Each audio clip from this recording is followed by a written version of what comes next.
In this video, I'm going to show you how you can easily download photos from Google Drive on your iPhone 15, 15 Pro and 15 Pro Max.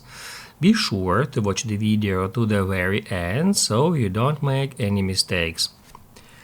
Let's get started, and first off, open up Drive app and then just search for a photo you would like to save on your iPhone. Let it be that one.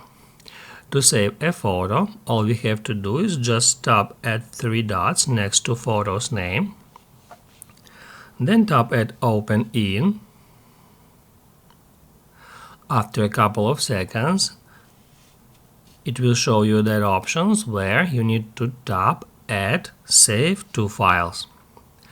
Then select a folder on your iPhone or on your iCloud Drive and tap at Save. After that, go to Files, go to the folder where you saved that image. Here it is. We can tap on it, and now if we want to save it to our camera roll, we need to tap right here and then Save Image. That will save it to our photos gallery where we can easily find it. If this video helped you out, don't forget to hit the like button.